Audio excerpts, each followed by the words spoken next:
अच्छा, क्या आर्य समाज का अप्रोच रिलीजन और साइंस के बीच सही बैलेंस बना पाता है, या वेदों में वेदों के अंदर ही सिर्फ सॉल्यूशन ढूंढता रहता है? मैं आपको ऋषि दयानंद की एक परिभाषा सुनाऊंगा। ऋषि दयानंद एक सवाल का जवाब दे रहे हैं कि वो किसको धर्म मानते हैं। ऋषि दयानंद का इसमें उत्तर है, जो जो सृष्टि नियमों के अनुकूल है। जरा उनके शब्दों पर ध्यान देना, जो जो सृष्टि नियमों के अनुकूल है उसको सत्य मानता हूं, धर्म मानता हूं। ऐसी कोई भी धारणा, ऐसा कोई भी बिहेवियर, ऐसा कोई भी बिलीव जो नेचर के नियमों को डिनाई करता हो या उसके खिलाफ हो, ऋषि दयानंद की दृष्टि में धर्म नहीं है। तो पहली बात तो मैं ये कहना चाहूंगा, जिसे हम धर्म कह रहे हैं बेसिकली वो साइंस ही है। अच्छा, ठीक है। आप उसे सोशल साइंस कह लीजिए। हमारी जो एक सामाजिकता है, आधुनिक लोगों ने बड़ा शानदार शब्द गढ़ा है, ये उसको समाज शास्त्र नहीं कहा, समाज विज्ञान कहा। सामाजिक तौर पर हमें कैसे रहना है, इससे बड़ा विज्ञान क्या होगा।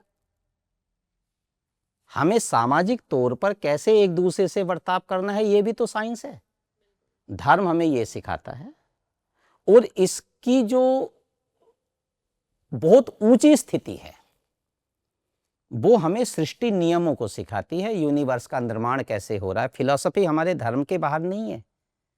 भारत का दर्शन धर्म का हिस्सा है, और उस धर्म के हिस्से में वैशेषिक दर्शन है। यहाँ एक उसका पहला सूत्र है, अथातो धर्म व्याख्यास्यामः। धर्म की व्याख्या करेंगे, और वो बात किसकी करता है, एटम की।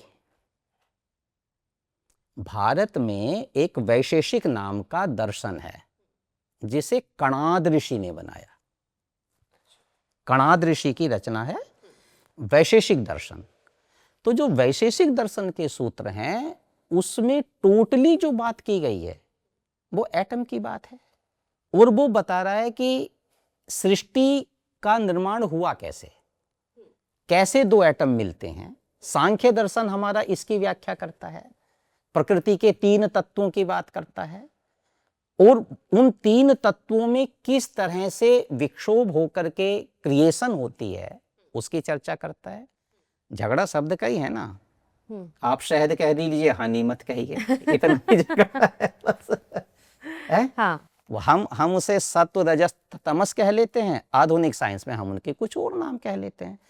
भाषा का ही झगड़ा है, हिंदी अंग्रेजी या संस्कृत अंग्रेजी का ही झगड़ा है बस।